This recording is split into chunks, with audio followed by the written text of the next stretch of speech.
Merhaba arkadaşlar, Örgü Kafası YouTube kanalıma hepiniz hoş geldiniz. Evet, uzun süredir sizler için video hazırlayamıyorum. Bunun sebebi diş tedavisi görüyor olmam. Uzun sürecek de bir tedavi bu. Bazı kelimeleri, bazı harfleri maalesef tam anlamıyla eksikliklerden dolayı söyleyemiyorum. Bunun için şimdiden kusura bakmayın. Bu kazığı benden çok fazla istediniz arkadaşlar. Bu arada bu benim 47. siparişim. Hazır siparişimi örerken sizlerle de yapımını paylaşmak istedim.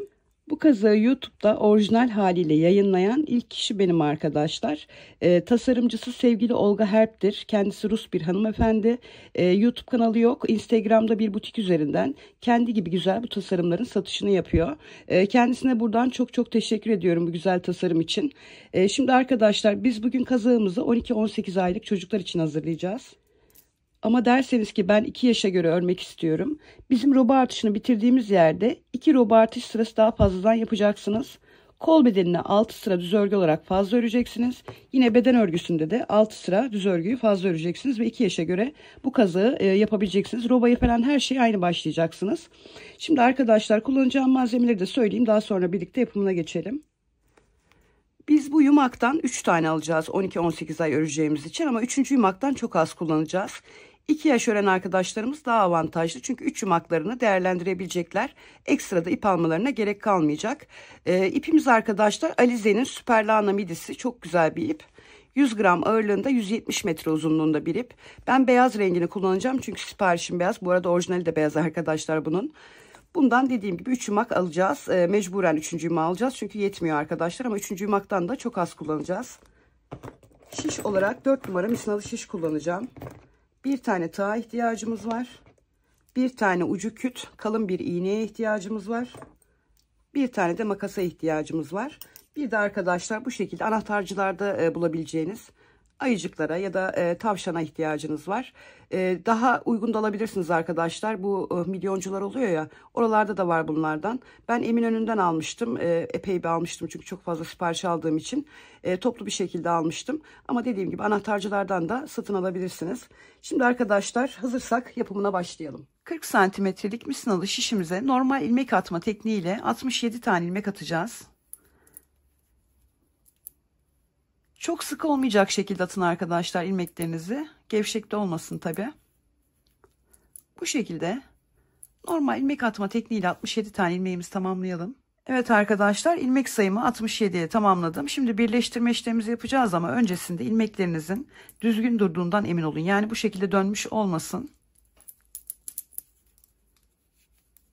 67 tane ilmek atmıştık biliyorsunuz. Bizim normalde kazağımızı örmek için 66 tane ilmeğe ihtiyacımız var. Bir tane ilmek fazladan attık. Birleştirme işlemi yaparken bu ilmeği keseceğiz. Bakın bu şekilde giriyorum ilmeğime. Bu taraftaki şimdiki ilmeği üzerinden atlatıyorum. Buradaki ipimi çekerek sabitliyorum. Şimdi buraya bir ayraç takacağım. Burası bizim başlangıç bitiş noktamız arkadaşlar. Yani ayracın bu tarafındaki son ilmek bizim sıramızı tamamladığımızı gösteriyor. Ayracımızın diğer tarafından başladığımızda da başlangıç yerimiz. Yani arka tarafı sıra sonu, ön tarafı sıra başı, o şekilde düşünün. Buraya takacağınız ayracın rengi diğerlerinden farklı olsun ki arkadaşlar başlangıç bitiş yerine karıştırmayın. Şimdi normal bir şekilde tekli lastik öreceğiz. Bir tane ters ilmekle başlıyorum. Ayraçtan hemen sonra bir tane ters ördüm. Bir tane düz. Bir tane ters. Bir tane düz. Tekli lastik örgü zaten birçoğumuz biliyoruz arkadaşlar. Bir tane düz örüyoruz. Bir tane ters. Sıra sonuna kadar, yani ayracımızın arkasındaki son ilmeğe kadar bir ters bir düz olarak tamamlayalım sıramızı. Evet arkadaşlar, bir ters ilmekle başlayıp bir ters bir düz, bir ters bir düz, klasik lastik örgü olarak ayracımın bulunduğu son ilmeğe kadar ördüm. Ve lastik örgümün birinci turunu tamamladım. Şimdi arkadaşlar ilmek attığımız sırayı da sayıyoruz. Toplamda 2 tur örmüş olduk ilmek attığımız sırayla birlikte. Şimdi 3. turumuzdayız. Klasik lastik örgü zaten herkes biliyor arkadaşlar. O yüzden buraları çok fazla uzatmayacağım. 3. turumda ve bundan sonraki turlarımda ters gördüğüm ilmekleri ters öreceğim. Düz gördüğüm ilmekleri düz olarak öreceğim. 3. turumda tersimi ters, düzümü düz olarak örüyorum.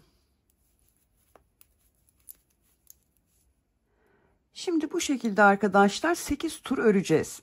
Bu bizim dediğim gibi 3. turumuz olacak. Yine tekli lastiğimizi öreceğiz sıra sonuna kadar. Buraya geldiğimizde 3. turumuz tamamlanacak. Ayrıcımızın bu tarafından itibaren 4. turumuza başlayacağız.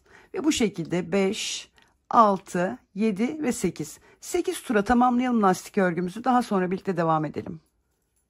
Lastik örgümü 8 sıraya tamamladım. Şimdi yakamızdaki detayı yapacağız. Yine başlangıç bitiş noktamdayım. İlk ilmeğimi düz olarak örüyorum. Bir tane doluyorum. Bir düz örüyorum. Bir tane doluyorum. Bir düz, bir dola. Bir düz, bir dola. Bu şekilde arkadaşlar ayrıcımı sonuna yakın bir yere kadar öreyim. Bir düz, bir dola, bir düz, bir dola şeklinde sona yakın bir yere kadar ördüm. Aynı şekilde devam ediyorum arkadaşlar. Düz ördüm. Bir tane doluyorum. Düz örüyorum. Bir tane doluyorum. Düz örüyorum. Bir tane doluyorum. Sıra sonuna geldim. Ayrıcımı aldım bu tarafa. Bu son dolamanız açılmasın arkadaşlar. Dikkat edin. Şimdi burada düz ilmeğimi ipim arka tarafta örmeden şişim alıyorum. Dolama yaptığım bir önceki sıradaki ilmeğimi ipimi ön alıp çapraz bir şekilde ters örgü olarak örüyorum. Düzümü ip arkada, düz örecekmiş gibi giriyorum şişime, örmeden alıyorum. Ters öreceğim için ipimi öne alıyorum. Bir önceki sırada dolama yaptığım ilmeğime bu şekilde çapraz girip ters örgü olarak örüyorum. Bu sıramızı bu şekilde tamamlayacağız. Düzü ip arka tarafta örmeden alıyorum. Örecekmiş gibi girip ipimi ön tarafa alıp ilmeğime bu şekilde çapraz ters örgü olarak örüyorum. Düzü örmeden aldım. İpi öne alıyorum. Dolama yaptığım ilmeğimi ters örgü olarak örüyorum. Turumuzu bu şekilde tamamlayalım. Aynı işlemleri tekrarlayarak sona yakın bir yere kadar ördüm. En son ilmeğimi yine düz olarak örmeden aldım. Sondaki ilmeğimi de yine ipimi ön alıp çapraz bir şekilde ters örgü olarak örüyorum. Sıramızı tamamladık. Arkadaşlar buraları çok uzun anlatmıyorum. Çünkü yaptığımız işlemler çok kolay. Normal bildiğimiz klasik ilmek atma yöntemiyle şişimize 66 tane ilmek attık. Ve bu 66 ilmeği bir ters bir düz lastik örgü olarak 8 sıra ördük. Daha sonra lastik örgümüz bittikten sonra birinci sıramızda bir tane düz ördük, bir tane doladık. Bir tane düz, bir tane dola, bir tane düz, bir tane dola. Bu şekilde sona kadar ördük. Az önce ikinci sıramızda da düzleri örmeden aldık. Bir önceki sırada dolama yaptığımız ilmekleri ters olarak ördük. Düzleri örmeden aldık. Dolama yaptığımız ilmekleri ters olarak ördük ve sıramızı aynen bu şekilde sona kadar tamamladık. Şimdi bu bizim lastik örgüden sonra az önce yaptığımız işlemin 3. sırası. Burada da düz ilmeklerimizi öreceğiz. Ters ilmeklerimizi örmeden alacağız. İlk ilmeğimiz düz. Düz olarak örüyoruz. İpimizi kendimizden tarafa alıp ters ilmeğimizi örmeden şişimize alıyoruz. Tekstil tipi lastik arkadaşlar bu. Şimdi yine düzümü düz olarak örüyorum. İpimi kendimden tarafa alıp ters ilmeğimi örmeden şişim alıyorum. Düzü düz ördüm. İpi kendimden tarafa alıp ters ilmeği örmeden şişim aldım. Bu şekilde sona yakın bir yere kadar örelim. Sona yakın bir yere kadar aynı şekilde ördüm. En son bakın burada düz ördüm. Sondaki ilmeğim de ters. İpimi kendimden tarafa alıp ters ilmeğimi örmeden şişim alıyorum. Ayrıcımı aldım bu tarafa. 3. turumuzu tamamladık. Şimdi 4. turumuzdayız. Bu turumuzda da ipimiz arka tarafta düzleri örmeden alıyoruz. Ters ilmeklerimizi ters olarak örüyoruz. Düzü örmeden aldık. Ters ters olarak örüyoruz. İpimiz arka tarafta düzü örmeden aldık. İpi öne alıyoruz. Ters ilmeğimizi ters olarak örüyoruz. 4. sıramızda arkadaşlar bu şekilde tamamlayalım. Evet arkadaşlar 4. turumu da tamamlamak üzereyim. En son ters ördüm. Düzü örmeden alıyorum yine. İpi öne alıp ters ters olarak örüyorum. Şimdi 5. turumuzdayız. Az önce yaptığımız işlemin tam tersi işlem yapacağız arkadaşlar. Bu defa düzleri öreceğiz. İp kendimizden tarafta tersleri örmeden alacağız. Düzü düz olarak örüyorum. İpi kendimden tarafa alıp ters ilmeği örmeden şişim alıyorum. Düzü ördüm. İpi kendimden tarafa aldım. Ters ilmeği örmeden şişim aldım. 5. turumuzda bu şekilde tamamlayalım. Beşinci turumun sonuna yaklaştım. Düzü ördüm. Ters örmeden aldım. Düzü düz olarak örüyorum. Tersi örmeden alıyorum. Şimdi 6. yani son turumuzdayız arkadaşlar. Burada da düz ilmekleri örmeden alıyoruz. İpimiz arka tarafta. Ters ilmeğimizi ipimizi ön alıp ters olarak örüyoruz. Düz ip arkada örmeden alıyoruz. Ters ipi ön alıp ters olarak örüyoruz. Düz örmeden alıyoruz. Ters örüyoruz. Düz örmeden alıyoruz.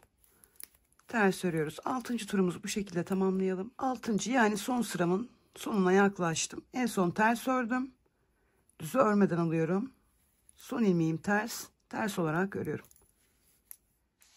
Ben bu yakadaki detayın bir tık daha kalın durmasını istiyorum derseniz en fazla 2 tur daha ekleyebilirsiniz arkadaşlar. Fazlası çirkin olur, onu söyleyeyim. Kullandığımız ipin kalınlığına göre ideali benim yaptığım sıra sayısı.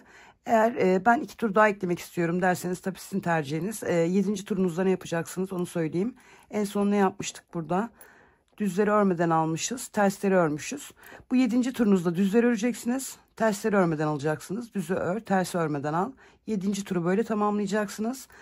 8. turunuzda da yine bu son turumuzda yaptığımız gibi düzleri örmeden alacaksınız. Tersleri ters olarak öreceksiniz ve artık o turu da tamamladıktan sonra bizim şimdi yapacağımız işlemi yapacaksınız. Şimdi arkadaşlar ilmek sayımız biliyorsunuz dolamalarla birlikte 2 katına çıkmıştı. Şimdi tekrar şişimizde 66 tane ilmek kalana kadar ilmeklerimizi ikişer ikişer alıp ters örgüyle keseceğiz. Aynı zamanda da bir diş bu kesimli haroşa görüntüsü yapacağız. Şimdi bakın burada bir tane düz bir tane arkasında ters ilmek var. Bu iki ilmeği bu şekilde arkadan ikisine birlikte giriyorum ve ters örgü olarak örüyorum. Bir diş haroşam oluştu. Tek tek örmüyorsunuz arkadaşlar. Bakın bir tane düz, bir tane de hemen bitişiğinde arkada ters ilmek var. Bu iki ilmeğe giriyorsunuz. Ters olarak örüyorsunuz. Aynı şekilde ilmeklerimizin tamamını böyle ikişer ikişer alarak ters örgüyle öreceğiz. Hem kesme yapıyoruz. Dediğim gibi hem de bir diş haroşamızı oluşturuyoruz. Ve şişimizde bu işlemlerden sonra 66 tane ilmeğimizin kalması gerekiyor. Şimdi sıramızı tamamlayalım. Sıra sonuna kadar ilmeklerimi ikişer ikişer alarak ters örgüyle kestim ve bakın bu şekilde bir görüntü oluştu. Arkadaşlar şimdi ilmeklerinizi sayın. Şişinizde 66 tane ilmeğinizin olması gerekiyor. Eğer eksikse bilin ki bu lastik örgüden sonra hani bir ör bir dola yapmıştık ya, muhtemelen o yapmış olduğunuz dolamalardan biri ya da birkaçı açılmış olabilir. Eğer öyle bir durum varsa o bölüme kadar sökmeniz gerekiyor. Bunları örerken dikkat etmelisiniz aslında ama eğer öyle bir durum varsa arkadaşlar mecbur sökeceksiniz. Dediğim gibi şimdi ilmeklerinizi sayın.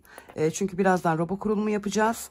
Ama öncesinde arkadaşlar bir tur artırma ya da eksiltme işlemi yapmadan düz örgü öreceğiz. Yani 66 tane ilmeğimize sadece düz örgü olarak başlangıç bitiş noktamıza kadar örüyoruz. Örelim arkadaşlar. Sıra sonuna kadar ilmeklerimi düz olarak ördüm. Birazdan kısa satır çalışması yapacağız arkadaşlar. Rob ayrımlarımızı yaptıktan sonra yani geri dönüşler yapacağız. Yaka düşürme tekniği uygulayacağız. Videoyu hiç kesmeyeceğim. Çünkü en önemli bölüm bu bölüm. Bazı arkadaşlarımız tercih etmiyor yaka düşürme yapmayı. YouTuber'larda da görüyorum arkadaşlar. Yani yeni başladılar bu işlemlere. Bence kazağı, hırkayı vesaireyi gösteren yakadır arkadaşlar. Yani siz hiç gidip mağazaya bu şekilde üst üste yakası duran bir kazak, amatör bir kazak aldınız mı ya da hırka?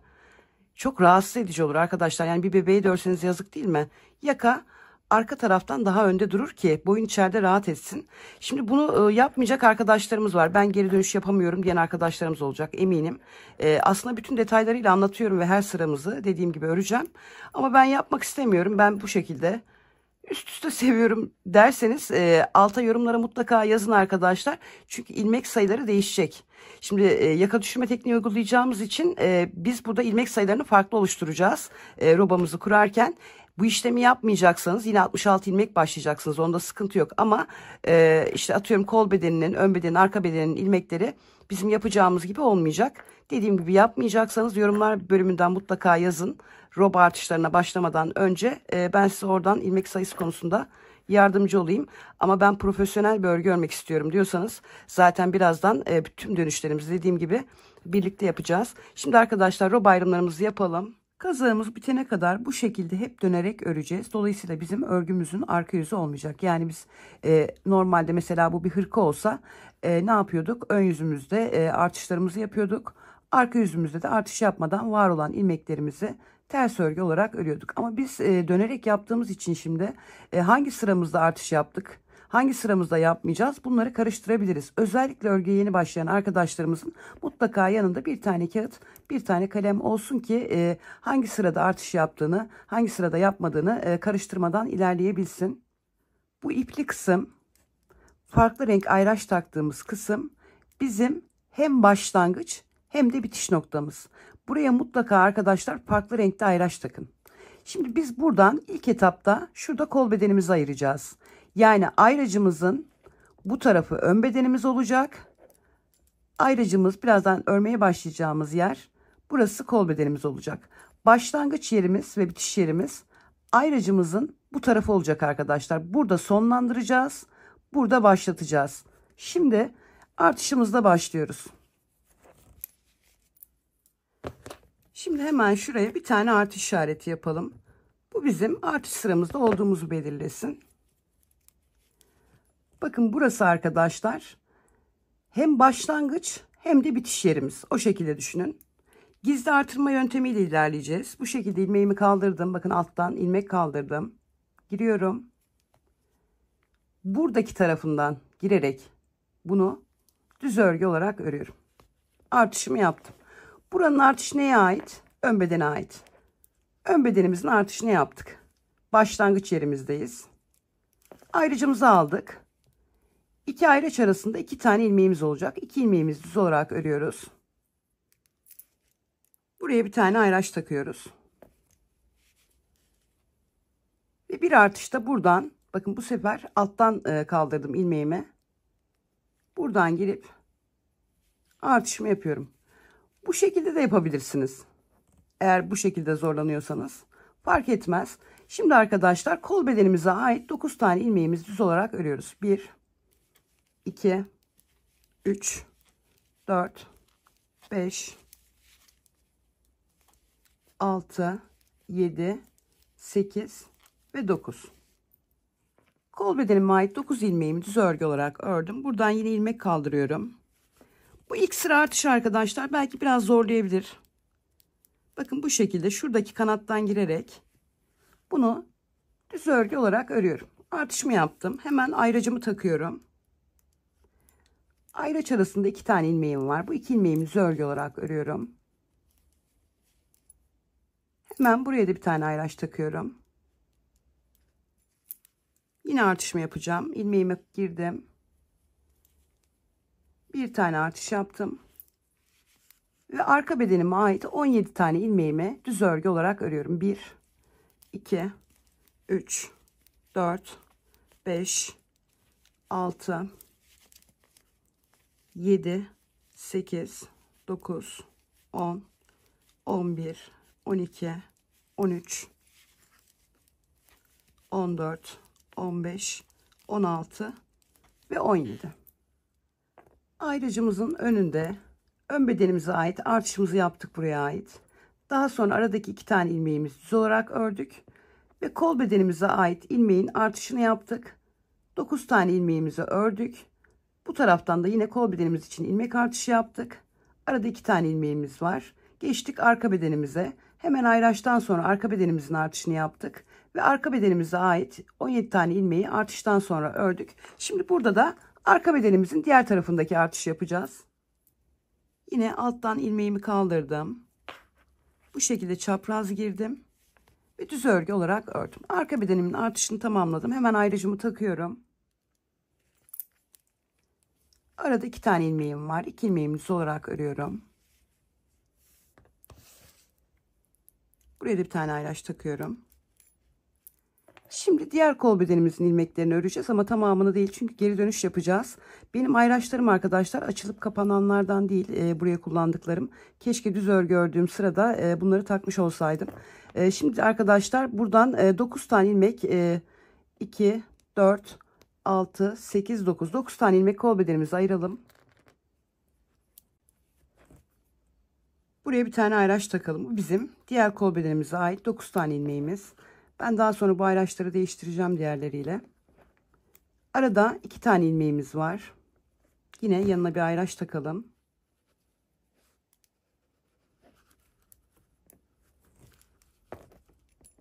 Ayracımızdan sonra 9 tane ilmek diğer kol bedenimiz için ayırdık. Yanına ayraç taktık. Arada 2 tane ilmeğimiz var. Yanına ayraç taktık.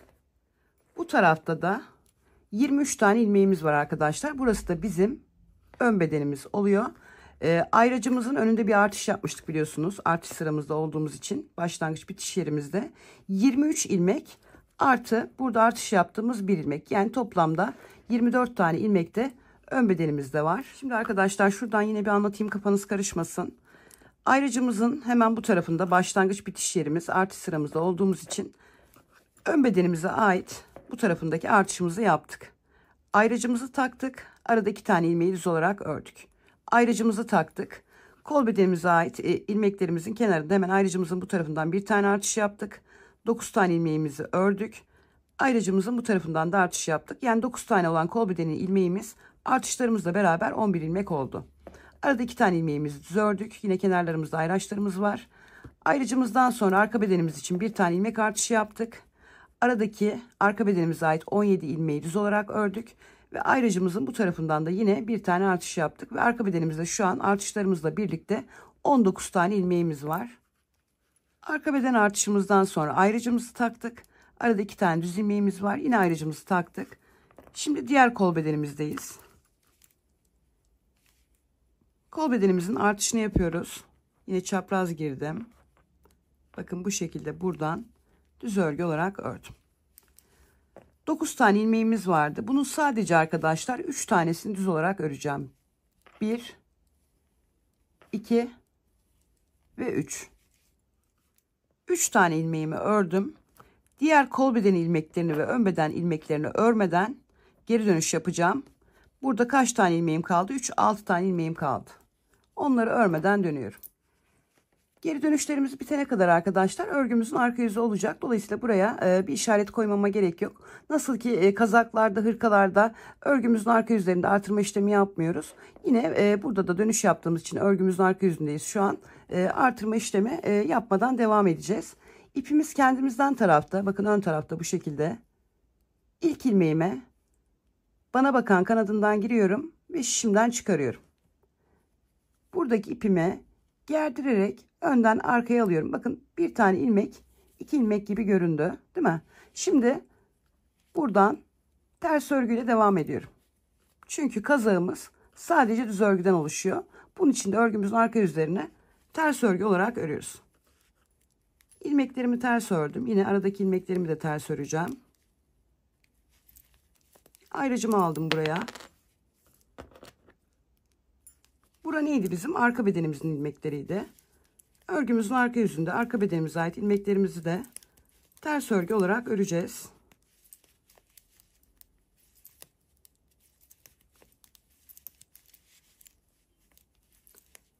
Buraları arkadaşlar benimle birlikte ördüğünüzde hiçbir karışıklık olmayacak ve gerçekten çok güzel bir kazak elde edeceksiniz. Yavaş öreceğim.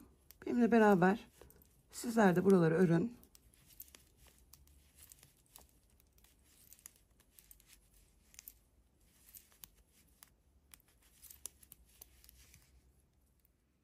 Örgümüzün arka yüzünde arka bedenimize ait 19 tane ilmeğimizi ördük. 17 tane ilmeğimiz vardı. Sağdan ve soldan ön yüzde artış yaptığımız için 19 tane ilmeğimiz oldu. Sayalım yine 2, 4, 6, 8, 10, 12, 14, 16, 18, 19. 19 ilmeğimizi ters olarak ördük. Ayrıç arasındaki 2 ilmeğimizi de yine ters olarak örüyoruz. Geldik arkadaşlar kol bedenimize. Şimdi buradan 4 tane ilmek dahil edeceğiz. 1, 2, 3 ve 4. Burada kaldı 7 tane ilmeğimiz. Dönüyoruz. Yine ipimiz arka tarafta. Düz örecekmiş gibi ilmeğimize girdik. Şişimizden çıkardık. İpimizi arkadan öne doğru gerdirerek aldık. 2 ilmek görüntüsü elde ettik ve devam ediyoruz. Ne yapacağız arkadaşlar? Ön yüzümüzde olduğumuz için Yine ayraçlarımızın kenarlarından artışlarımızı yapacağız. Ayrıcıma kadar ördüm. Hemen artışımı yapıyorum. Ayrıcımı aldım bu tarafa. Aradaki 2 tane ilmeğimi düz olarak örüyorum. Ayrıcımın diğer tarafından da artışımı yapıyorum. Ve arka beden ilmeklerime devam ediyorum. Düz örgüyle ilerliyorum arkadaşlar. Ön yüzümüzdeyiz dediğim gibi.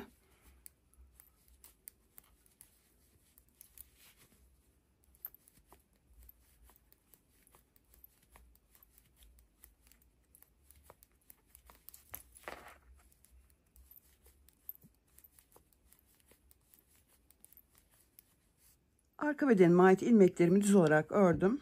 Ayrıcımı gördüm. Burada da yine alttan ilmek kaldırıp artışımı yapıyorum ve onu da düz olarak örüyorum. Ayrıcımı aldım buraya.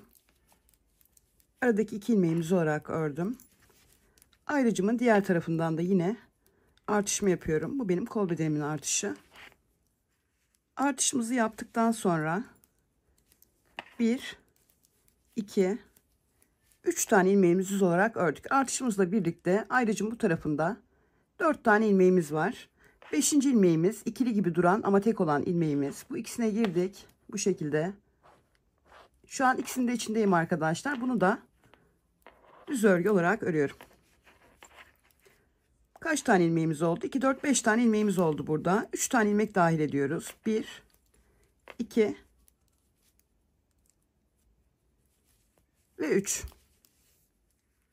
Burada kaldı 3 tane ilmeğimiz. Bu 3 ilmeğimizi örmeden örgümüzün arka yüzünü dönüyoruz. Yine ipimiz kendimizden tarafta. Burada. Bize bakan kanadından ilmeğimize girdik. Şişimizden çıkardık. İpimizi bu şekilde gerdirerek öne alıyoruz. Bakın ikili ilmek görüntüsünü elde ettim. Bu görüntüyü elde etmeniz gerekiyor arkadaşlar. Yoksa bu işlemi yapamazsınız. Ve arka yüzümde olduğum için ters örgülerle herhangi bir artırma işlemi yapmadan diğer dönüş yerime kadar devam edeceğim. Sadece ters örgü örüyorum arkadaşlar. Arka yüzümde olduğum için de artırma işlemi yapmıyorum.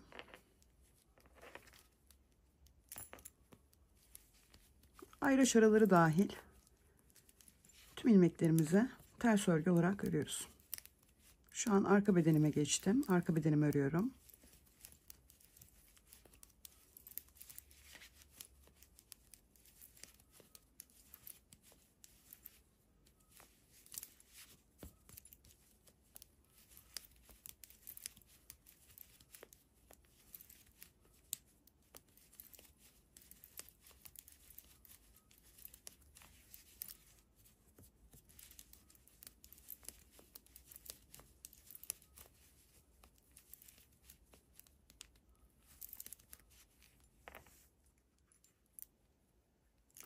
Ayrıcımı alıyorum buraya.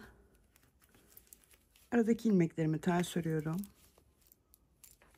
Şimdi arkadaşlar bir kol bedenimizdeyiz şu an. 1, 2, 3, 4 tane ilmeğimi ters olarak ördüm. 5. ilmeğimi de ters öreceğim. Bakın arkadaşlar ikili duran ilmeğimiz. Tek ilmek ama dolama yaptığımız için üzerine ikili ilmek gibi duruyor. İpimiz kendimizden tarafta ters öreceğimiz için böyle arka tarafından 2 ilmeğe girdik. Ve ters örgü olarak örüyoruz. Sıkıladık biraz. Buradan 3 tane ilmeği ters olarak dahil edeceğiz bu tarafa. 1, 2 ve 3. 3 tane ilmeğimizi ters olarak ördük. Burada kaldı 4 tane ilmeğimiz. Bu 4 ilmeğimizi örmeden geri dönüyoruz. Örgümüzün ön yüzünde olduğumuz için artışlarımızı yaparak yine dönüş yaptığımız yere kadar öreceğiz. İpimiz arka tarafta arkadaşlar. İlk düz ilmeğimize giriyoruz. Örmeden alıyoruz. İpi arkadan gerdirerek ön alıyoruz. İkili ilmek görüntüsü elde ettik. Şimdi düz örgü olarak devam edeceğiz.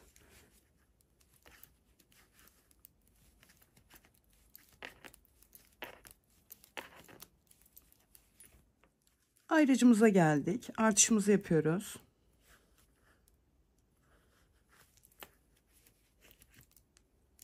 Aradaki 2 tane ilmeği düz olarak örüyoruz. Ayrıcımızın diğer tarafından da yine bir tane artış yapıyoruz. Onu da düz örgü olarak örüyoruz. Arka beden ilmeklerimizle devam edeceğiz. Yine düz örgü olarak devam ediyoruz.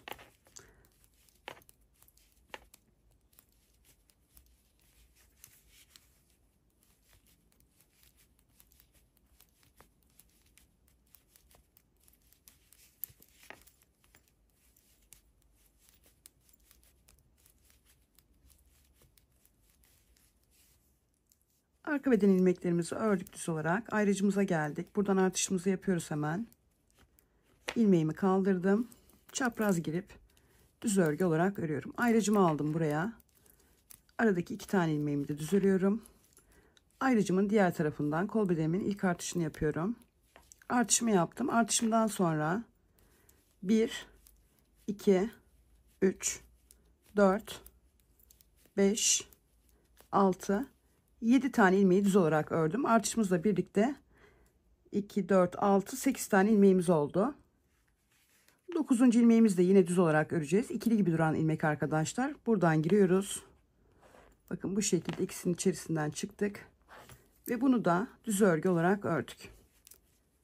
Burada 3 tane ilmeğimiz vardı. Bu 3 ilmeğimizi de düz örgüyle dahil ediyoruz bu tarafa. 1, 2, 3. Ön yüzümüzdeyiz. Normalde buradan bir tane artış yapmamız gerekiyor ama bu artışı yapmıyoruz arkadaşlar. Dönüyoruz. Çünkü bizim dönüş yerimiz burası. O yüzden orada artırma işlemi yapmıyoruz. İpimiz kendimizden tarafta. Bize bakan kanadından ters ilmeğimize girdik. İpi arkadan gerdirerek öne aldık. İkili ilmek görüntüsünü elde ettik ve ters örgü olarak devam edeceğiz. Herhangi bir artırma işlemi yapmadan, çünkü arka yüzdeyiz. Biraz hızlı öreyim arkadaşlar, çünkü sadece ters örgü örüyorum. Kol bedenime ait ilmeklerimi ters olarak ördüm. Ayraç arasındakileri de aynı şekilde ters ördüm. Ve arka beden ilmeklerimle devam ediyorum.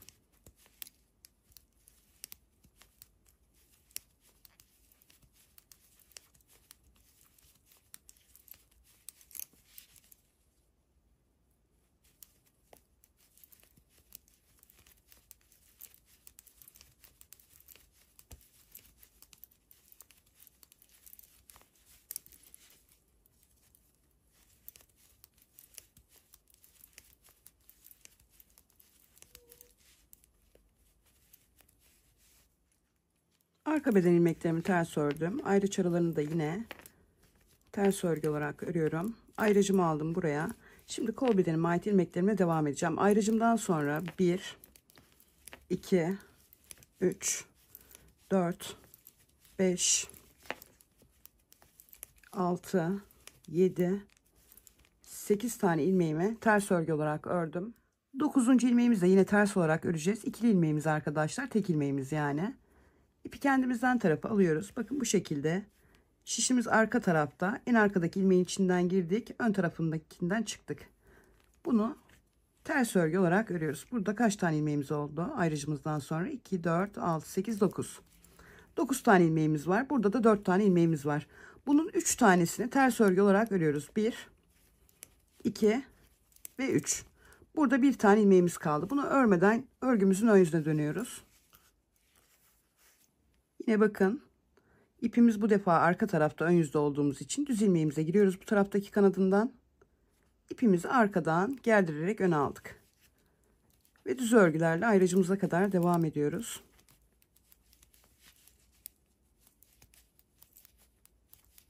Şu an kol bedenimizi örüyoruz arkadaşlar. Ayrıcıma kadar ördüm. Artışımı yapıyorum. Aradaki 2 tane ilmeğimi düz olarak örüyorum. Ayrıcımın diğer tarafından da artışımı yapıyorum. Ve arka beden ilmeklerimle devam ediyorum.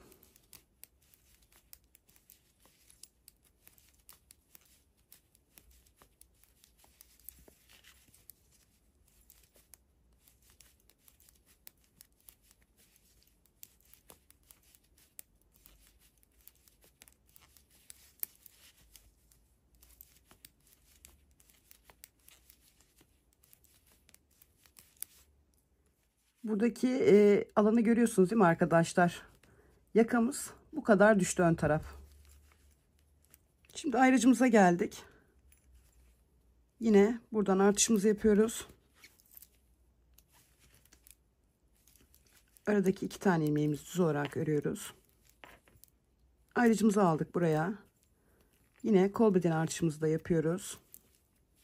Ve artışımızdan sonra artık tüm ilmeklerimizi düz olarak örüyoruz.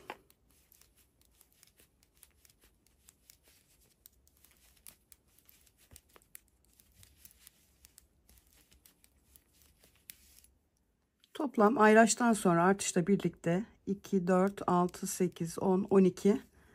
12 tane ilmek örmüşüz. Tekrar bir sayayım. 2, 4, 6, 8, 10, 12. 12 ilmeğimizi ördük. Buradaki ikili ilmeğimizi de yine düz olarak örüyoruz.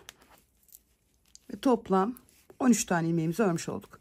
Şimdi arkadaşlar yine artış yapıyoruz. Ayrıcımızı gördük. Artışımızı yaptık. Aradaki 2 tane ilmeği düz olarak örüyoruz. Ayrıcımızın diğer tarafından da yine artış yapıyoruz. Geri dönüşlerimizi tamamladık arkadaşlar. Artık sadece örgümüzün ön yüzünde ilerleyeceğiz. Şimdi ön bedenimizi düz örgülerle örüyoruz. 1-2 sıra arkadaşlar rob artışlarını göstereceğim. Daha sonra bu şekilde devam edeceğiz. O yüzden lütfen iyi izleyin çünkü önemli. Ön bedenimizi ilk defa örüyoruz arkadaşlar.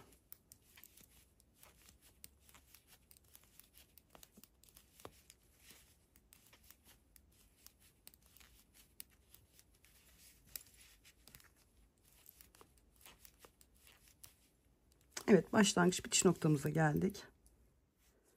Artış yaparak arkadaşlar turumuzu tamamladık. Şimdi artının altına bir tane eksi işareti koyuyoruz. Bu da bu sırada artış yapmayacağız anlamına gelsin.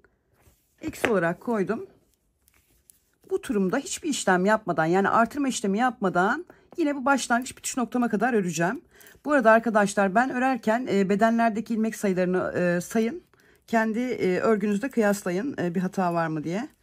Ben de sayayım. 2 tane ilmeğimi ördüm. Kol bedenime ait 1. Bakın burada geri dönüş yaptığım ilmeğim var arkadaşlar. Bir tane ördüm. Herhangi bir artırma yapmıyoruz bu sıramızda. Bakın bu ikili ilmeğimizi ikisine bu şekilde önden girdim ve düz olarak örüyorum. 2, 3, 4, 5, 6, 7, 8, 9, 10, 11, 12, 13, 14 tane ilmeğimi düz olarak ördüm. Yani kol bedenimde 14 tane ilmeğim var. Artırma yapmıyoruz dediğim gibi bu sıramızda. Ayrıcımı aldım buraya. Yine aradaki 2 tane ilmeğimi örüyorum. Ve arka beden ilmeklerimle devam edeceğim. Yine artırma yapmıyoruz arkadaşlar. Bunu lütfen unutmayın. Çünkü dönerek ördüğünüz için karıştırabilirsiniz. Hep örgümüzün ön yüzü olacak çünkü. 1, 2, 3, 4, 5, 6, 7, 8, 9, 10, 11, 12, 13, 14, 15, 16, 17, 18, 19, 20, 21, 22, 23, 24 ve 25. 25 tane ilmeğimiz de arka bedenimizde var. Ayrıcımızı aldık. Aradaki 2 tane ilmeğimizi örüyoruz. Diğer kol bedenimizi sayıyoruz şimdi. 1, 2, 3, 4, 5, 6, 7, 8, 9, 10, 11, 12, 13 ve 14 tane ilmeğimiz var. 14 ilmeğimizi düz olarak ördük. Ayrıcımızı aldık buraya. Arada 2 tane ilmeğimiz var. Düz olarak örüyoruz. Şimdi ön beden ilmeklerimize devam edeceğiz. 1, 2, 3, 4, 5, 6, 7, 8, 9, 10, 11, 12, 13, 14, 15, 16, 17, 18, 19, 20, 21, 22, 23, 24 ve 25. Ön bedenimizde de 25 tane ilmeğimiz var. Kırmızı ayrıcıma geldim arkadaşlar. Başlangıç bitiş noktama. Şimdi ne yapıyorum? Yeni bir turuma başlayacağım. Bakıyorum en son hangi işlemi yapmışım? Artış yapmamışım. Hemen buraya artı yapıyorum bir tane. Diyorum ki artış sıramdayım. Başlangıç bitiş yerimden başlıyorum. Artışımı yapmaya. Hemen artışımı yapıyorum. Ayrıcımı aldım buraya. Aradaki 2 tane ilmeğimi düz olarak örüyorum. Ayrıcımın diğer tarafından da artışımı yapıyorum. Ve düz örgülerle ayrıcıma kadar devam ediyorum. Diğer ayrışlarıma kadar.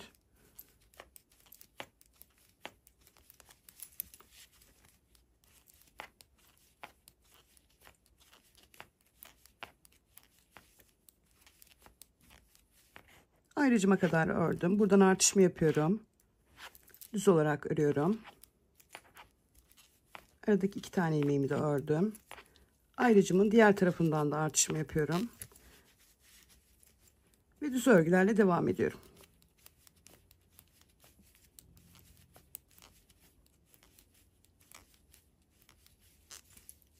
Ayrıcıma kadar öreyim arkadaşlar. Ayrıcıma kadar arka bedenime ait ilmeklerimi düz olarak ördüm. Ayrıcımı gördüm. Hemen ne yapıyorum?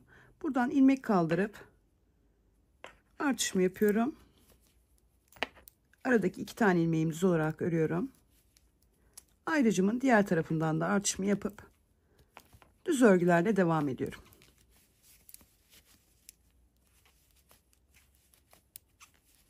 Ayrıcıma kadar öreyim arkadaşlar. Ayrıcıma kadar ilmeklerimi düz olarak ördüm. Burası kol bedenimizde. Hemen artışlarımızı yapalım buradan. Alttan ilmeğimi kaldırdım. Düz olarak ördüm. Artırmamı yaptım. Ayraçlarımı değiştireceğim arkadaşlar şimdi. Ayrıcımı taktım. Aradaki 2 tane ilmeğimi düz olarak örüyorum. Ayrıcımın diğer tarafından da yine artışımı yapıp düz örgülerle devam edeceğim. Burası da bizim ön bedenimiz. Yani kazağımızın ön kısmı.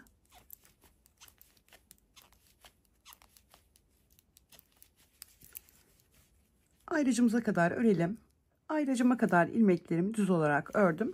Hemen bakıyorum ne yapmışız biz bu başlangıç yerinde. En son artırma işlemi yapmışız. Yani buranın artışını yapmışız.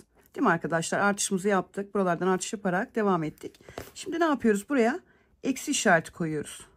Yani bu sıramızda artış yapmayacağız. O yüzden artış yapmadan ilmeklerimizi buraya kadar, son ilmeğe kadar düz örgü olarak öreceğiz. Mantığını umarım anlamışsınızdır arkadaşlar. Bir sıra artış yapmıyoruz. Bir sıra artış yapıyoruz. Bu şekilde sona kadar artırma işlemi yapmadan örelim. Evet arkadaşlar, herhangi bir artırma ya da eksiltme işlemi yapmadan ilmeklerimi sadece düz örgülerle başlangıç bitiş noktama kadar ördüm. Bu bizim neydi arkadaşlar? Artış yapmadığımız sıraydı az önceki sıramız. O yüzden herhangi bir artırma yapmadık. Şimdi ne yapıyoruz? Bu eksinin altına bir tane artı yapıyoruz. Yani diyoruz ki biz bu turumuzda artış yapacağız. Ne yapıyoruz artışlarımızı? Hemen buradan başlatıyoruz. Bu kırmızı ayracın bu tarafından artışımızı yapıyoruz. Yine aradaki 2 ilmeği örüyoruz. Ayracımızın diğer tarafından da artış yapıyoruz. Ve düz örgülerle devam ediyoruz. Ama bu ayraçların sağından ve solundan bu turumuzda artışlarımızı yapıyoruz arkadaşlar. Sıra sonuna geldiğimizde buraya bir tane eksi atıyoruz. Diyoruz ki biz bu turumuzda artırma işlemi yapmayacağız. Yine az önceki gibi ilmeklerimizin tamamını sadece düz olarak örüyoruz. Ve bu şekilde arkadaşlar bir sıra artış bir sıra artış yapmadan 12-12,5 santimetre uzunluğa gelene kadar robamız devam edeceğiz. Dediğim gibi anlatılacak bir şey yok arkadaşlar. Düz örgüyle ilerleyeceğiz. Şimdi tamamlayalım ölçümüzü. Ben yine nerede hangi bedende kaç ilmek var sizlere söyleyeceğim. Ölçümü tamamlayıp arkadaşlar geliyorum. Evet arkadaşlar, roba artışlarımı 12,5 santimetre uzunluğa gelene kadar yaptım. Artış yaptığım sıradan sonra da diğer sıralarda olduğu gibi bir sıra artırma işlemi yapmadan döndüm. Şimdi arkadaşlar bedenlerde kaç ilmek var onu da söyleyeyim. Başlangıç bitiş yerimizde roba aralarımızda 2 tane ilmeğimiz var. Kol bedenimizde 44 tane ilmeğimiz var. Arada yine 2 tane ilmeğimiz var. Arka bedenimizde 55 tane ilmeğimiz var. Arada 2 ilmeğimiz var. Diğer kol bedenimizde de yine aynı şekilde 44 tane ilmeğimiz var. Arada 2 ilmeğimiz var. Ön bedenimizde de 55 tane ilmeğimiz var. Arkadaşlar şimdi ben tığ ile ilmeklerimi örerek toplayacağım. İsterseniz bir iğneye ip geçirip buradaki ilmekleri üzerine de alabilirsiniz. Başlangıç bitiş noktamdaki ayracımı çıkarıyorum. Arada biliyorsunuz 2 tane ilmek vardı. Bunun bir tanesini bedenime dahil edeceğim. Düz olarak örüyorum. Diğerini de kol bedenime dahil edeceğim.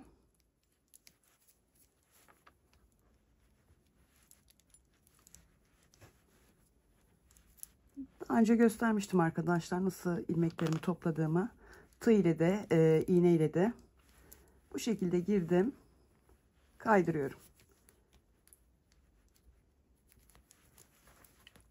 Kol bedenime ait ilmeklerimi ayracıma kadar bu şekilde öreceğim.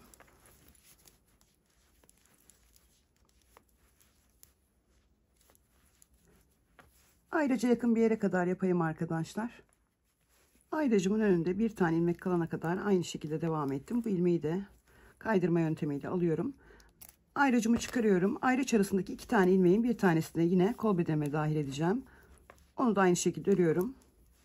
2 tane zincirle de sabitliyorum. Kol bedenimizde 44 tane ilmeğimiz vardı. Bir sağdan bir soldan birer tane ilmek dahil ettiğimiz için şu an 46 tane ilmeğimiz var kol bedenimizde. Şöyle bir özet geçelim arkadaşlar. Burada başlangıç bitiş noktamızın ayracı vardı biliyorsunuz, kırmızı. Arasında da 2 tane ilmeğimiz vardı. Onun bir tanesini ön bedenimize dahil ettik. Bir tanesini kol bedenimize dahil ettik ve kol bedenimizdeki ilmeklerimizi topladık. Şimdi arkadaşlar buraya 3 tane bu şekilde ilmek atıyoruz.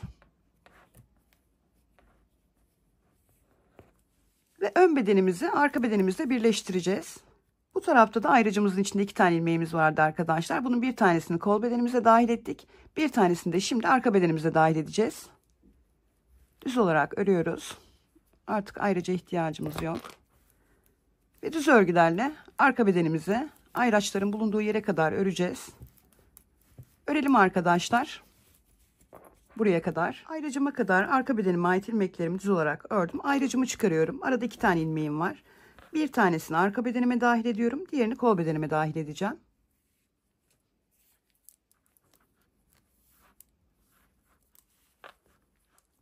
Bir tane ilmeğimi alıyorum bu şekilde. Bir tane zincirle sabitledikten sonra ayracımı çıkarıyorum. Ve diğer ayracıma kadar kol bedenime ait ilmeklerimi kaydırma yöntemiyle bu şekilde topluyorum. 44 tane ilmeğimiz vardı arkadaşlar. Buradan bir tane ilmek dahil ettik. 45 oldu. Buradan da dahil edeceğiz. 46 olacak. Şimdi ayraca kadar bu şekilde toplayalım ilmeklerimizi. Ayracıma kadar kol bedenime ait ilmeklerimi tığımla topladım. Ayracımı çıkarıyorum. Aradaki 2 tane ilmeğin bir tanesini kol bedenime dahil edeceğim. Ve şu an kol bedenime ait 46 tane ilmeğim oldu. 2 tane zincirle sabitliyorum. İpimi kestim arkadaşlar.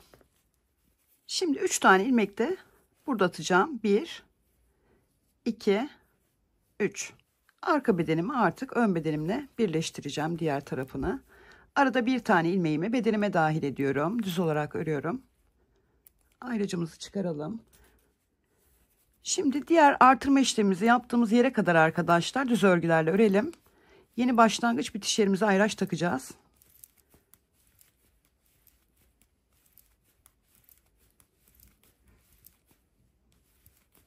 O ayracı çıkarmayalım arkadaşlar, yoksa karışır yeri.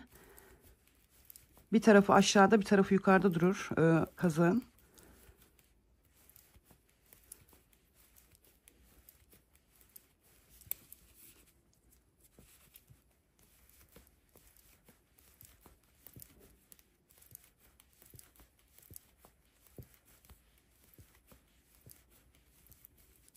Şu an ön bedenimizi örüyoruz sıra sonuna kadar.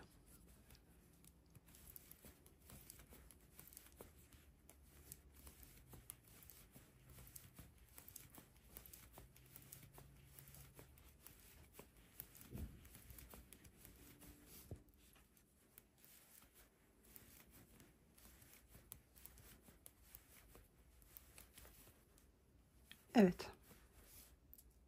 Şimdi buraya bir ayraç takacağız arkadaşlar. İlk etapta biliyorsunuz bu taraftan ilmek artışı yapmıştık 3 tane. Bu 3 tane ilmeğin önüne taktık. Artık başlangıç bitiş noktamız burası.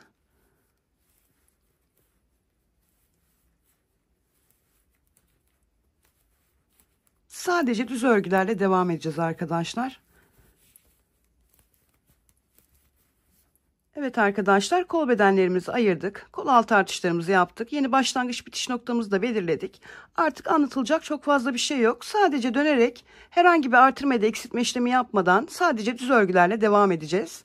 Bu kol altı artışı yaptığımız yerden itibaren 15 santimetre uzunluğa gelene kadar düz örgülerle örelim. Daha sonra birlikte devam edelim. Evet arkadaşlar, şişimde bulunan 120 ilmeğimi kol altından itibaren 15 santimetre uzunluğa gelene kadar sadece düz örgülerle ördüm. Şimdi lastik çalışmamızı yapacağız. Arkadaşlar, eğer buraya ayraç takmamış olsaydık herhangi bir yerden başlayacaktık. Yani bu kol altındaki o birinci ilmeği takip etmek buradan zor olurdu. Şimdi eminim anlamışsınızdır. Başlangıç yerimizden lastiğimizi örmeye başlıyoruz.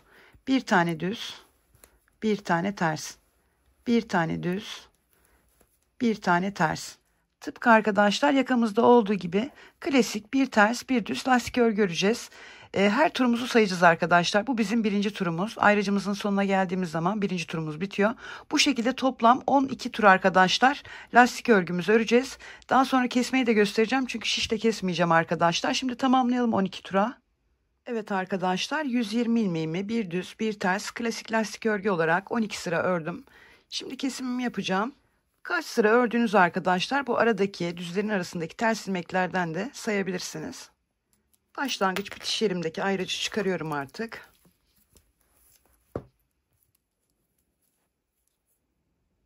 Normal arkadaşlar şişle yaptığımız örerek kesme tekniğini tığ ile yapıyoruz. İlk ilmeğim düz olarak örüyorum. İkinci ilmeğim ters. Şiş yerine tığ ile örüyoruz. Ters olarak ördüm. Bu şekilde içerisinden geçiyorum. Düzümü düz ördüm. Kaydırıyorum. Tersimi ters örüyorum. Kaydırıyorum. Düzümü düz ördüm. Kaydırdım.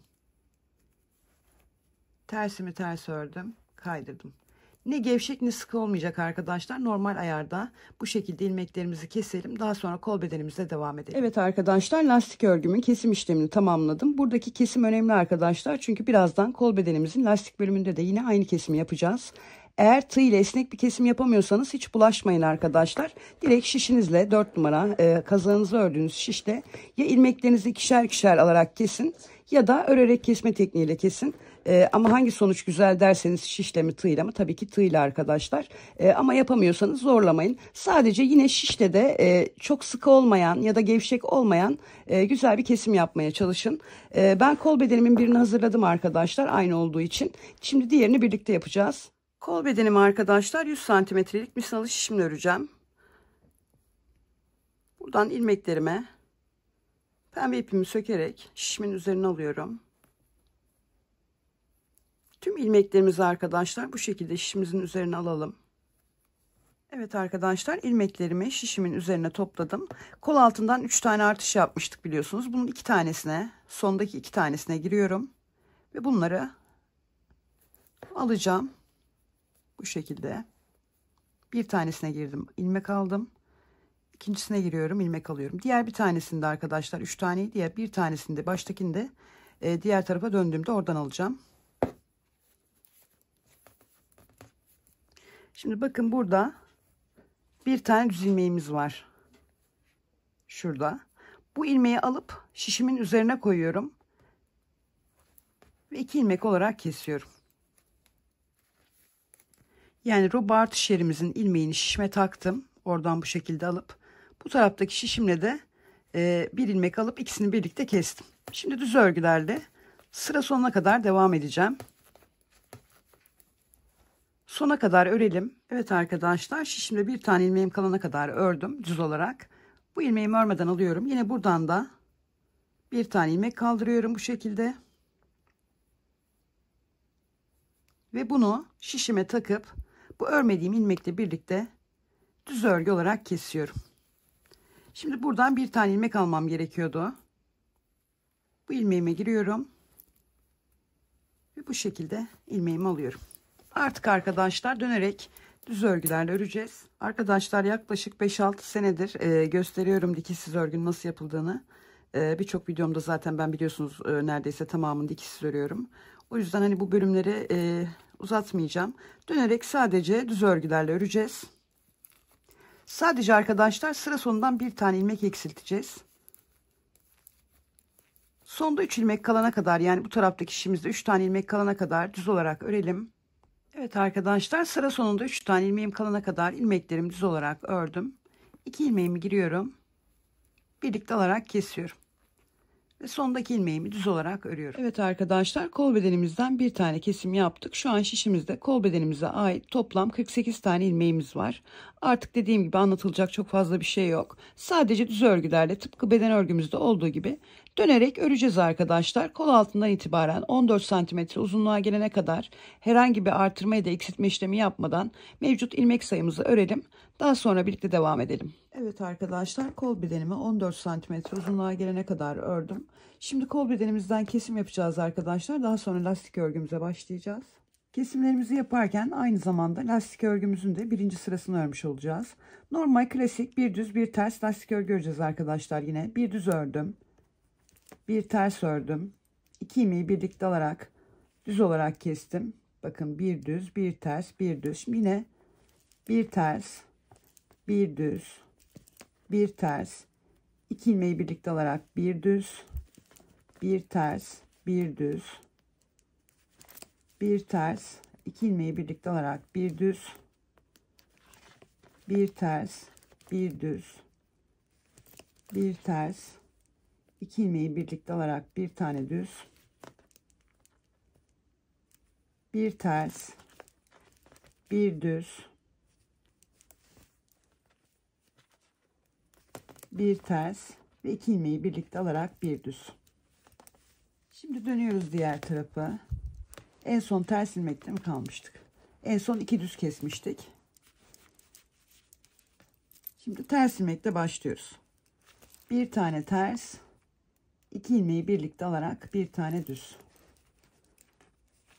Bir ters, bir düz, bir ters, 2 ilmeği birlikte alarak bir düz, bir ters, bir düz, bir ters, 2 ilmeği alarak bir düz, bir ters, bir düz, bir ters, 2 ilmeği birlikte alarak bir düz, bir ters, bir düz, bir ters, 2 ilmeği birlikte alarak bir düz ve son ilmeği ters örgü olarak örüyoruz.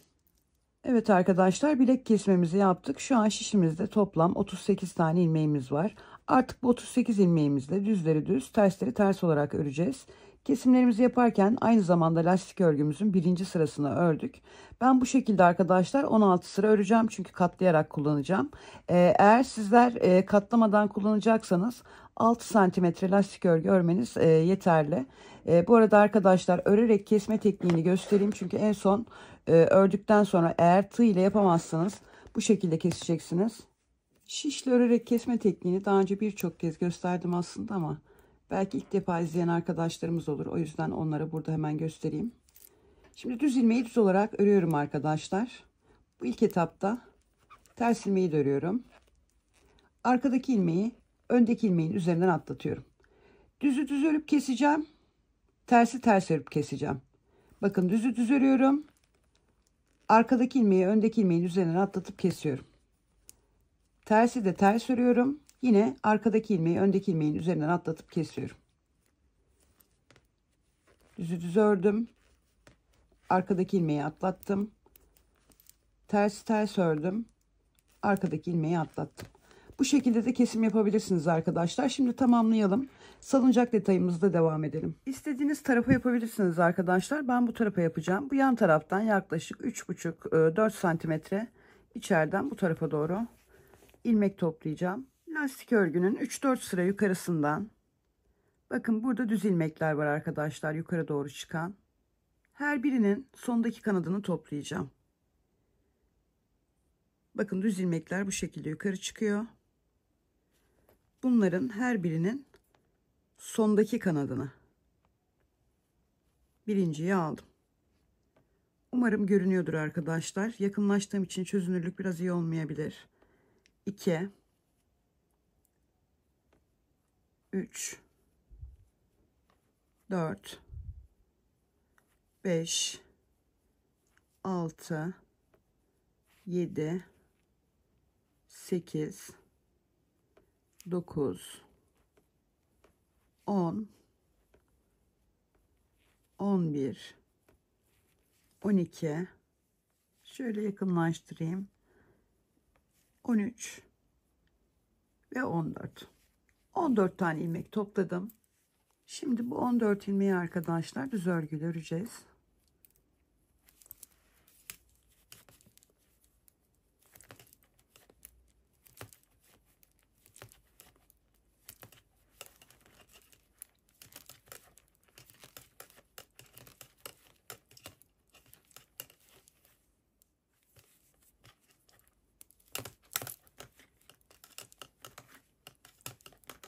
14 ilmeğimi düz örgülerle ördüm.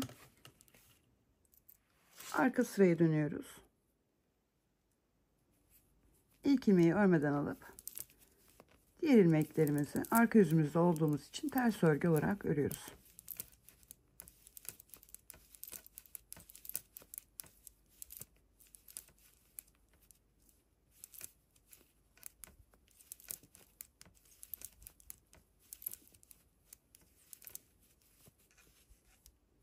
Ön yüzümüzdeyiz.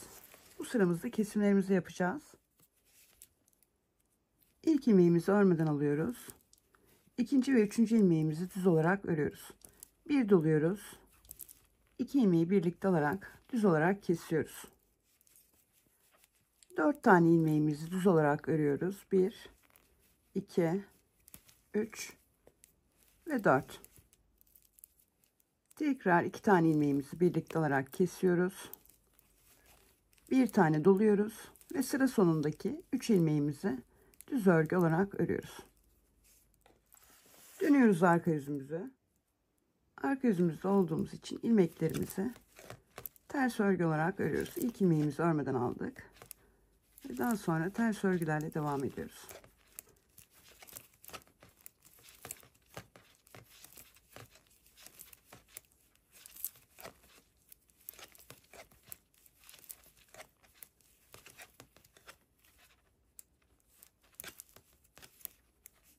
Arkadaşlar şimdi 4 sıra önleri düz, arkaları ters olarak örelim.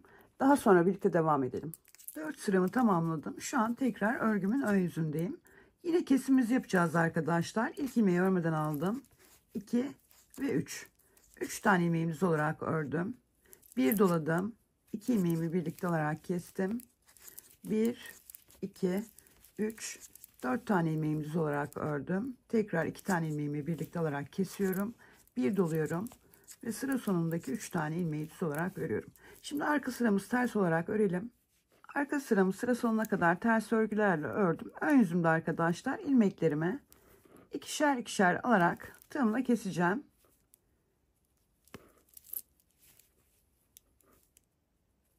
Sıra sonuna kadar ilmeklerimizi bu şekilde keselim.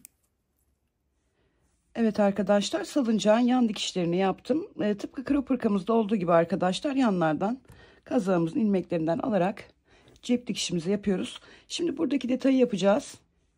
Arkadaşlar buradaki zincir detayını tığ ile yaptım. Bunu da kamerayla çekmem imkansız. Çünkü bir elim kazağın içinde olacak, ipim altta olacak, bir elim yukarıda olacak. Yani kameranın kazağın içine girmesi imkansız. O yüzden küçük bir parça hazırladım sizlere, onun üzerinde göstereceğim. Ön yüz kazağımızın ön yüzü, arka yüz kazağımızın iç tarafı. Bir tane zincir çektim arkadaşlar. Bu arada ben tek kat ip yaptım ama sizler bu detayı yaparken 2 kat yapın. Çünkü kazaktaki detayı 2 kat iple yaptım. Şimdi dediğim gibi göstermek için tek kat yaptım. Şimdi bakın arkadaşlar. Bu çektiğim zinciri çıkardım. Kazağımın ön yüzü, kazağımın iç yüzü. Ön yüzünden tığımı geçiriyorum. Kazağımın iç yüzünden de bu çektiğim zinciri alacağım. Bunun bir de kolay yöntemi var. Bu sizi epey bir zorlayabilir ama orijinali böyle arkadaşlar. İlmeğimi aldım. Şimdi atlıyorum. Kaç tane atlayacaksanız bu şekilde devam edeceksiniz. Bu sizin isteğinize bağlı. Yani orantılı olması gerekmiyor. Ta ki roba artış yerine kadar arkadaşlar, kol bedenin ve arka bedenin roba artış yerine kadar devam ettirdim. Çapraz bir şekilde gidiyorum. 1, 2, 3 tane zincir atladım. Alt taraftan ipimle bir tane zincir çekiyorum. 1, 2, 3 tane atladım. Bakın burası örgümüzün iç yüzü. Bir tane zincir çekiyorum. 1, 2, 3 tane atladım. Bir tane zincir çekiyorum. 1, 2, 3 tane atladım. Bir tane zincir çekiyorum. Yani bir elimiz dışarıda, ipli elimiz içeride olacak. Bu şekilde arkadaşlar.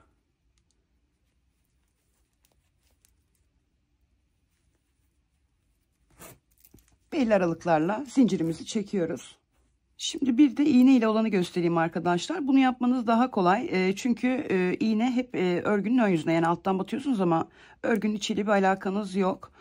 Ama orijinali tığ ile yapılan. Zorlamayın arkadaşlar. Yapamıyorsanız örgünüzü bozarsınız. İğne ile yapın. Şimdi bakın bu şekilde ucunu düğümledim ipimin. Buradan girdim. Sol elimle bu şekilde bastırıyorum parmağımla. Daha sonra giriş yaptığım noktadan, bakın buradan girdik çıktık ya ipimiz. Aynı noktadan battım. Kaç ilmek yukarı yapacaksam parmağım burada basılı ipimde, iğnemi oradan çıkarıyorum. İğnemin altında arkadaşlar ipim, parmağım da burada basılı. Çıkardım. İlkini yaptım. Şimdi yine aynı şekilde yukarı aldım ipime. Sol parmağımı bastım. En son çıkış yaptığım noktaya girdim. Kaç ilmek yukarıdan çıkacaksam battım. İğnemin arkasında ipim.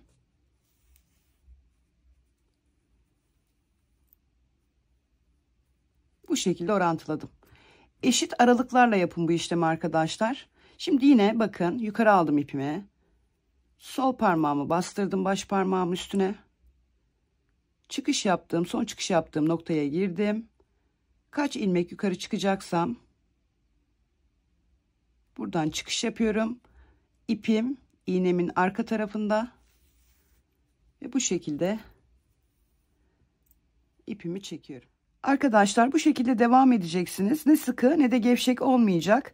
Kazağınızda bu işlemi uygulamadan önce mutlaka arkadaşlar küçük bir parça hazırlayın. İlla ki vardır parça ipleriniz. Böyle düz örgüyle bir parça hazırlayıp üzerinde önce tığ ile yapılanı, daha sonra iğne ile yapılanı bir kendiniz yapın. Bakın aradaki orantıları düzgün yapabiliyor musunuz? Yapamıyorsanız bu test parçası üzerinde biraz çalışın. Daha sonra kazağınız üzerinde uygulayın. Çünkü ilmeklere zarar verebilirsiniz. İğne ile yapılanda da tığ ile yapılanda da ilmekler zarar görebilir. Önce dediğim gibi böyle küçük bir parça üzerinde deneyin. Evet arkadaşlar, kazağımız hazır. Umarım beğenmişsinizdir. Yapacak arkadaşlarıma şimdiden kolay gelsin diyorum. Kanalıma abone olmayı, videolarımı beğenmeyi unutmayın lütfen. Bir sonraki videoda görüşmek üzere.